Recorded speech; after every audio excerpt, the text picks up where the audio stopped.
রাধে রাধে বন্ধুগণ, জয় শ্রীকৃষ্ণ। সমগ্র শ্রীমদ্ ভগবদ্গীতা শুনতে সঙ্গে থাকুন। আজ শ্রীমদ্ ভগবদ্গীতার চতুর্থ অধ্যায় জ্ঞানযোগের অন্তিম শ্লোক, শ্লোক 42। তস্মাৎ জ্ঞান সম্ভৃতং ঋতস্তং জ্ঞানাসিক্তনং চিত্তনং সংশ্রয়ং যোগমাতিষ্ঠতি ভারত।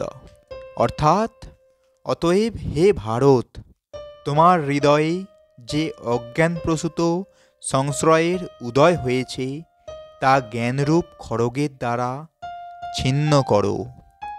যোগাশ্রয় করে যুদ্ধ করার জন্য তুমি উঠে দাঁড়াও।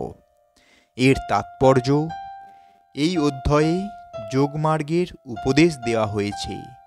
তাকে বলা হয় সনাতন যোগ, অর্থাৎ জীবের উপযোগী শাশ্বত কার্যকলাপ।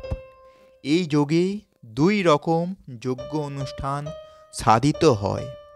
তার একটি হচ্ছে দ্রব্যযজ্ঞ, অর্থাৎ সব রকম জড় বিষয়কে উৎসর্গ করা, এবং অন্যটি হচ্ছে আত্মজ্ঞান যজ্ঞ, যা সম্পূর্ণরূপে শুদ্ধ পারমার্থিক কর্ম।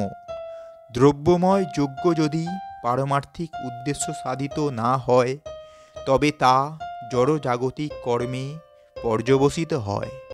কিন্তু এই যজ্ঞ যদি পরমার্থ সাধন করবার জন্য, অর্থাৎ কৃষ্ণ ভাবনায় ভাবিত হয়ে সাধিত হয়, তবে তা সর্বাঙ্গীন পূর্ণতা প্রাপ্ত হয়। পারমার্থিক কর্মও দুটি ভাগে বিভক্ত: নিজের স্বরূপকে উপলব্ধি করা এবং পরম পুরুষোত্তম ভগবানের প্রকৃত তত্ত্ব উপলব্ধি করা।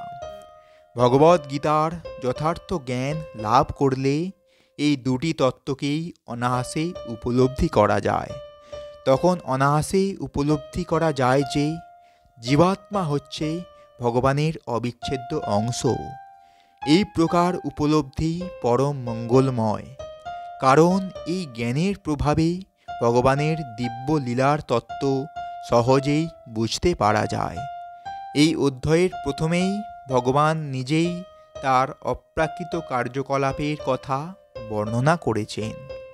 ভগবদ্গীতায় নির্দেশিত ভগবানের উপদেশ যে বুঝতে পারে না, সে হচ্ছে শ্রদ্ধাহীন ভগবৎ বিদ্বেষী। ভগবান যে তাকে একটুখানি স্বাধীনতা দিয়েছেন, সে তার অপব্যবহার করেছে। ভগবদ্গীতায় ভগবান এত সরলভাবে তার স্বরূপ বর্ণনা করেছেন, কিন্তু তা সত্ত্বেও যে ভগবানের সচ্চিদানন্দময় স্বরূপকে হৃদয়ঙ্গম করতে পারে না, সে নিতান্তই মূর্খ। কৃষ্ণ ভাবনামৃতের সিদ্ধান্ত হৃদয়ঙ্গম করলে ধীরে ধীরে অজ্ঞানতা দূর হয়। দেবযজ্ঞ, ব্রহ্মযজ্ঞ, ব্রহ্মচর্য যজ্ঞ, গার্হস্থ্য পালনরূপে যজ্ঞ, ইন্দ্রিয় নিগ্রহ যজ্ঞ, যোগাভ্যাস যজ্ঞ, তপযজ্ঞ, দ্রব্যযজ্ঞ ও স্বাধ্যায় যজ্ঞের অনুষ্ঠানের দ্বারা এবং বর্ণাশ্রম ধর্ম আচরণের দ্বারা অন্তরে কৃষ্ণ ভাবনামৃতের বিকাশ হয়। এই সব কয়টিকে বলা হয় যজ্ঞ, এবং সব কয়টি ক্রিয়ায় নিয়ন্ত্রিত কর্মের ভিত্তির উপর প্রতিষ্ঠিত। কিন্তু এই সমস্ত ক্রিয়ার মুখ্য উদ্দেশ্য হচ্ছে আত্মতত্ত্ব উপলব্ধি। এই উদ্দেশ্যকে যিনি অনুসন্ধান করেন, তিনিই হচ্ছেন ভগবদ্গীতার যথার্থ শিষ্য। কিন্তু শ্রীকৃষ্ণের পরমেশ্বরত্ব সম্বন্ধে যার মনে সংশয় আছে, সে অধঃপতিত হয়। তাই উপদেশ দেওয়া হয়েছে, যথার্থ সদ্গুরু শ্রীচরণে আত্মসমর্পণ করে তার সেবায় নিয়োজিত হয়ে তার কাছ থেকে ভগবদ্গীতা বা অন্য শাস্ত্রগ্রন্থ শিক্ষা লাভ করা উচিত। সৃষ্টির আদি থেকে যে জ্ঞান গুরু শিষ্য পরম্পরার ধারায় প্রভাবিত হয়েছে, তা আরোহণ করতে হয় পরম্পরার ধারায় অধিষ্ঠিত যে সদ্গুরু, তার কাছ থেকে। কোটি কোটি বছর আগে সূর্যদেবকে ভগবান যে শিক্ষা দিয়েছিলেন, সেই শিক্ষা তার কাছ থেকে এই পৃথিবীতে নেমে এসেছে। এবং সদ্গুরু তা সম্পূর্ণ অপরিবর্তিতভাবে দান করেন।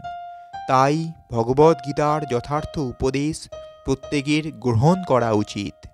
যে সমস্ত প্রতারক তাদের স্বার্থসিদ্ধি করার জন্য ভগবদ্গীতার জ্ঞানকে বিকৃত করে, তার কদর্য করে মানুষকে বিপথে চালিত করে, তাদের সম্বন্ধে সাবধান হওয়াই মানুষের কর্তব্য।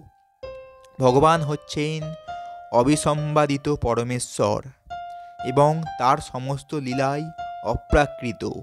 এই সত্যকে সুদৃঢ় বিশ্বাসের সঙ্গে যিনি উপলব্ধি করতে পেরেছেন, তিনি ভগবদ্গীতার জ্ঞান লাভ করার মুহূর্ত থেকেই মুক্ত।